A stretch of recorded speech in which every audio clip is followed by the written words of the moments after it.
শুভ সকাল বন্ধুরা, প্রিয়া ব্লগে আরও একটা নতুন দিনে নতুন সকালে তোমাদের সবাইকে জানাচ্ছি অনেক অনেক স্বাগত, ভালোবাসা। সবাই কেমন আছো? আশা করছি সবাই খুব ভালো আছো। আর আমি তো বেশ আছি। বাপের বাড়ি মানে কি, আসলে পারে অলসতায় ধরে।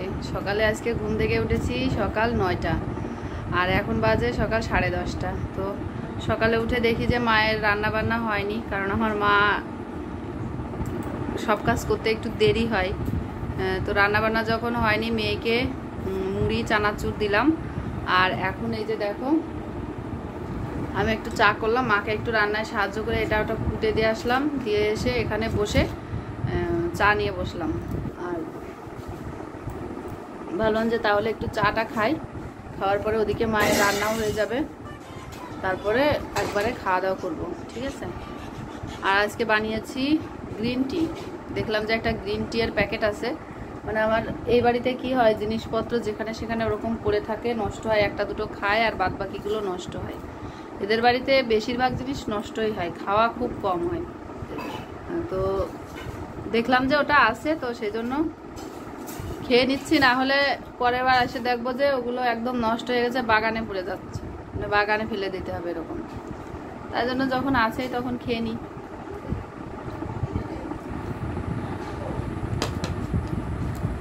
ঠিক আছে।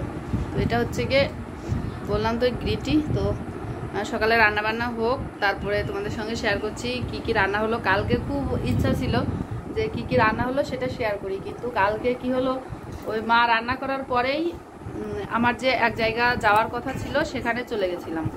হঠাৎ করেই ফোন আসলো যে এখনই আসতে হবে। তো স্নান করে দুটো মাছ ভাজা দিয়ে, একটু মাছের তেল ছিল তাই দিয়ে খেয়ে তাড়াহুড়ো করে দৌড়াতে হলো। এই কারণে আর তোমাদের সঙ্গে কোনো কিছু শেয়ার করা হয়নি, রান্নাবান্নার ব্লগ। তো চলো আগে চাটা শেষ করি। ওই যে আমার মেয়ে ওখানে দেখো যে শুয়ে আছে, মামা বাড়ি এসে শুধু ফোন দেখা আর শুয়ে থাকা, কোনো কাজ নেই, কারোর সঙ্গে খেলাধুলাও করতে যায় না, ঠিক আছে। ওর হচ্ছে কাজই এটা।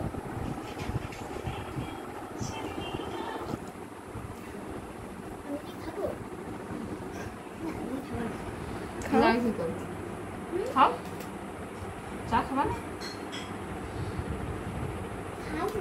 খাও।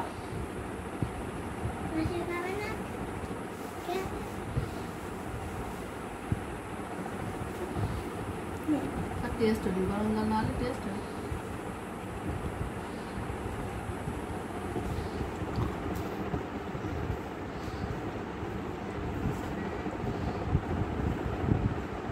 স্টপ কর।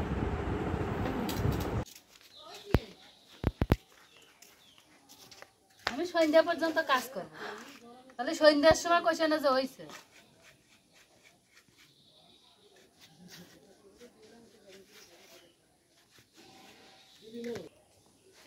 রাতে ভাত খাইছে নাকি? কি তেমনই তোর খাওয়া দিছ? তো দেখো আজকে সকালকার খাওয়া খেতে খেতে এখন বাজে 12:30। তো বেলা অনেকই হয়ে গেছিলো, ভাবলাম আর একটু কাজ টাজ করে দিলাম, রান্নাঘরটা গুছিয়ে তারপরে স্নান করে নিয়ে। তো দেখো স্নান করে চুলটা একটু শ্যাম্পু দিলাম, কালকে আবার বাড়ি চলে যাব, সেই কারণে আর 2-3 দিন শ্যাম্পু করা তো খারাপ অবস্থা হয়ে গেছিলো। আর এখন এই যে ভাত খেতে বসলাম, আমার মা খাওয়া হয়ে গেছে, এখন আমি আর আমার মেজো বোন বাদ আছি। তো চলো কী কী রান্না হলো সেটা তোমাদেরকে দেখাই। কালকে দেখাতে চাইছিলাম কিন্তু কালকে তো হয়নি, তো আজকে বেশি কিছু রান্না না, কম রান্না হচ্ছে। তো এই যে দেখো প্রথমেই দেখাচ্ছি, এটা হচ্ছে গিয়ে কচুর ডাঁটার ঘন্ট, ইলিশ মাছের মাথা দিয়ে।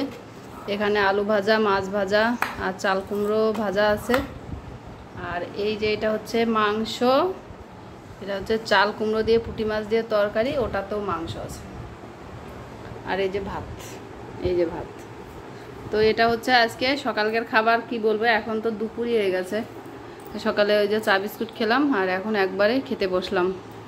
তো এখন খেয়ে নিই, মানে জুমলা হয় না, কিন্তু একটা করে নিয়ে আসে, নিয়ে এসে বুড়িয়ে ফেলাই দাও। তুই খাসনি? হ্যাঁ, মা কাছে খাসনি? হ্যাঁ হ্যাঁ, খালাম 3 দিন খাইছি, আর খাবো আর 3 দিন।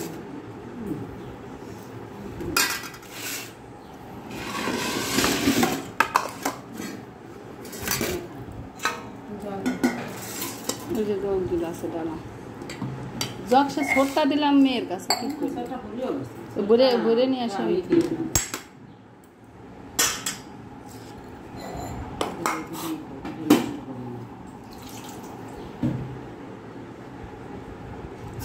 শাক ছেড়ে দেবে এখন শাক ছেড়ে দেবে এখন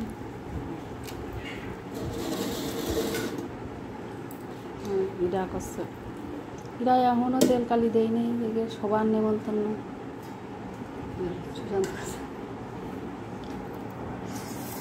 আমি সবার নেমন্তন্ন সবার বাড়ি যারা আছে সবারই নেমন্তন্ন কিন্তু তোমার অত বস্তি পানির উল্লেখ করে না দিলে সমস্যা যে সুবিয়ার আছে ওগের ওপর বাড়ি খাতি পেয়ে নিয়ে সে কথা না আগে আসছে এত ফিরে আগে করতে পারে না না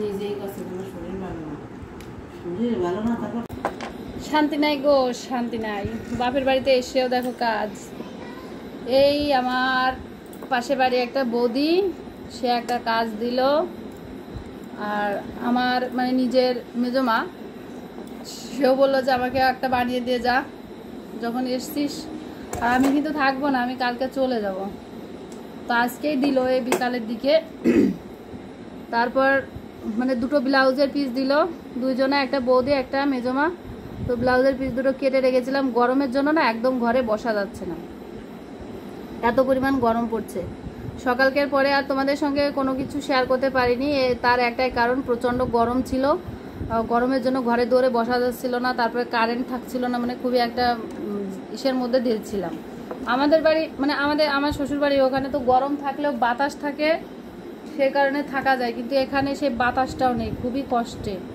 দিনটা কাটলো মোটামুটি আর এখনও তো শান্তি নেই এখন এই দুটো এই যে দেখো ব্লাউজের পিস কেটে রেখেছি তো এই দুটো ব্লাউজ বানাবো বানানোর পরে হচ্ছে ঘুম আমি বানিয়ে দেবো আর আমার বোন হাতের কাজ করে দেবে ঠিক আছে তো চলো চটপট করে এগুলো বানাই ওদিকে মা রান্না করছে রান্না বলতে আমাদের সকালে আজকে রান্না করা হয়ে গেছিলো একবারই নিমন্ত্রণও ছিল মা বাড়ির অন্যান্য সবাই সেখান থেকে খেয়ে এসছে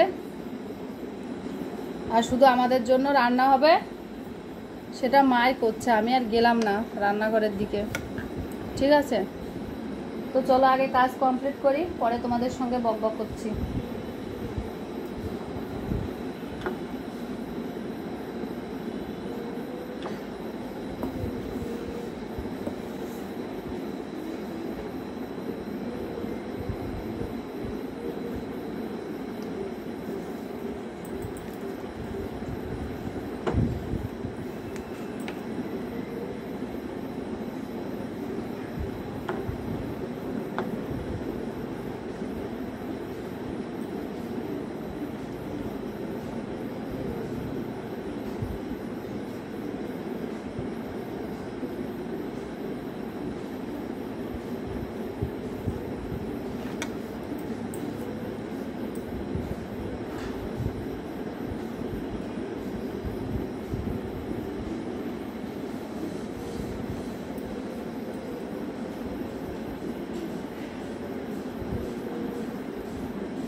তো গাইজ রাত্রেবেলা খাওয়া দাওয়া আমাদের কমপ্লিট করেছি খানিকক্ষণ আগে। তো এখন বাজে 11টা, সাড়ে 11টার মতো বেজে গেছে। আসলে আজ দুদিন কি হচ্ছে, খেয়ে দিয়ে শুতে শুতে প্রায় 12টা, সাড়ে 12টা এরকম বেজে যাচ্ছে। মেয়েটাকে শুয়ে দিলাম, ওকে বললাম এখন চিত হয়ে শুতে, কারণ আজকে প্রচুর গরম। সত্যি কথা বলতে ঘরে যে ফ্যান চলছে, ফ্যানের বাতাসে কিচ্ছু হচ্ছে না, এত পরিমাণ গরম। আর ওই যে মেশিনে বসলাম, তখন মেশিনে বসে মেশিনের কাজগুলো কমপ্লিট করলাম। আমি আর আমার মেয়ে খাটে শুয়েছি, আর এই যে দেখো আমার বোন, ও হচ্ছে গিয়ে ফ্লোরে শুয়েছে, আরেকটা ওই ঘরে রুমে শুয়েছে। ওর বর এসছে ওর বরের সঙ্গে, আর মা বাবা আর আমার ভাই আলাদা রুমে, ঠিক আছে। তো এই হচ্ছে আমাদের ব্যাপার। গরমের সময় কে বলো এক জায়গায় শুয়ে মানে আটকে আটকে শুয়ে থাকার থেকে ফাঁকা ফাঁকা শোয়া ভালো। আমি কত শুয়েছি আগে এই ফ্লোরে, অনেক শুয়েছি। তখন আমার ফ্লোরে শুতেই ভালো লাগতো, আমার এই বিছানায় এত মানুষের মধ্যে শুতে ভালো লাগতো না। যেহেতু আমরা 4-5 ভাই বোন, বুঝতেই পারো, যাদের 4-5টা ভাই বোন আছে তারাই বুঝবে এটা, অন্য কেউ বুঝবে না নতুবা। তো যাই হোক, আজকেই হচ্ছে গিয়ে বাপের বাড়িতে লাস্ট নাইট, আজকে হচ্ছে শেষ রাতটা কাটাচ্ছি। আর ঘুমটা জানি বেশ ভালোই হবে, সকালে যেহেতু ঘুম থেকে উঠি না, তো সেই জন্য ঠিক আছে। তো চলো কালকে সকালে তোমাদের সঙ্গে আবার দেখা হবে, যদি ভালো থাকি সুস্থ থাকি তারপরে, ঠিক আছে। তো চলো সবাইকে গুড নাইট, টাটা। চোখে ঘুমো চলে এসছে, ঘুমাবো, আর ভালো লাগছে না। তো চলো সবাইকে গুড নাইট, টাটা। ওই যে লোটা টাটা করে দিচ্ছে, আর ওটাকে নিয়ে শুতে হবে, তারপরে ঘুমাবে, তার আগে ঘুমাবে না, ঠিক আছে।